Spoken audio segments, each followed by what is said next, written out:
अब वेदांग का जो तीसरा अंग है वो है छंद। छंद के बारे में तो आपको लगभग सबको पता ही होगा, छंद किसे कहते हैं। तो क्या ही बताऊं कि छंद 7 होते हैं। छंद शब्द छद धातु से बना है। छंदांसी छादनात् अर्थात छंद भावों को आच्छादित करके उसे समाविष्ट रूप प्रदान करने वाला होता है, ऐसा आचार्य यास्क का मत है। एक बार प्रश्न में पूछा गया है पेपर में कि छंद शब्द की व्युत्पत्ति या निर्वचन क्या है, तो छंदांसी छादनात्। ठीक है।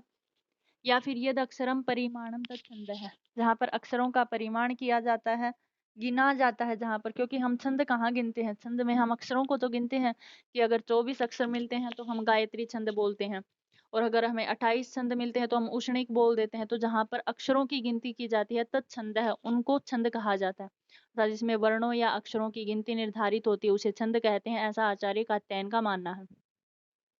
वैदिक छंदों का आधार अक्षर या वर्गों की संख्या है। छंद को वेद का पाद कहा जाता है। पढ़ा था पाणिनीय शिक्षा में कि छंदः पादौ तु वेदस्य, अर्थात वेद रूपी पुरुष के पैरों को छंद कहा जाता है। 8 अध्यायों में विभक्त छंद सूत्र के रचयिता आचार्य पिंगल हैं। ये प्रश्न पहले बहुत ज्यादा रिपीट हुआ है, हालांकि 1-2 साल से अभी नहीं आया है, आगे आ जाएगा, लेकिन पहले हर साल आता था कि छंद सूत्र के रचयिता कौन है या फिर ज्योतिष के रचयिता कौन है। तो छंद सूत्र के रचयिता आचार्य पिंगल हैं, जिन्होंने छंद सूत्र लिखा है और 8 अध्यायों में विभक्त है, जिसमें वैदिक छंदों का भी वर्णन है और लौकिक छंदों का भी वर्णन मिलता है। वैदिक छंद वृत्तात्मक हैं तथा इनमें मात्रिक छंदों का अभाव है।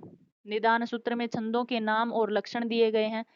पिंगल के छंद सूत्र के पूर्व भाग में वैदिक छंदों का तथा उत्तर भाग में लौकिक छंदों का विवेचन मिलता है। वैदिक छंदों को अक्षर छंद भी कहा जाता है।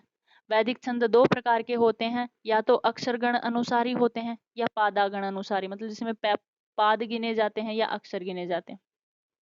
जिसमें अक्षरों की गिनती हो उन्हें अक्षरगण अनुसारी बोलते हैं, और जिसमें पादों की गणना हो उसे पादाक्षर गणनानुसारी कहते हैं। वैदिक छंदों की कुल संख्या 26 मानी जाती है। जैसे हम तो प्रयोग में करते हैं केवल मात्र 7 छंदों का प्रयोग करते हैं, लेकिन अगर वैदिक छंदों की बात की जाए तो 26 छंद ऐसे हैं जो वेद में प्रयुक्त हुए हैं। ऋग्वेद में प्रयुक्त छंदों की संख्या 20 है, जो ऋग्वेद में प्रयुक्त हुए हैं। वेदों में मुख्य रूप से 7 छंदों का बहुत प्रयोग मिलता है, जिसमें है गायत्री। गायत्री में 24 वर्ण मिलते हैं। दूसरा उष्णिक, उष्णिक में 28 वर्ण मिलते हैं। तीसरा अनुष्टुप, अनुष्टुप में 32 वर्ण मिलते हैं। बृहति, बृहति में 36 वर्ण मिलते हैं। पंक्ति में 40 वर्ण मिलते हैं। त्रिष्टुप में 44 वर्ण मिलते हैं और जगति में 48 वर्ण मिलते हैं।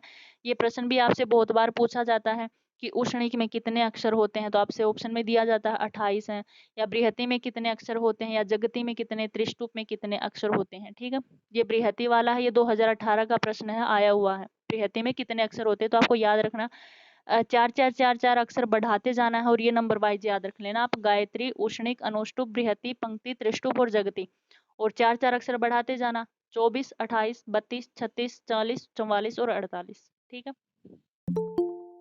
ये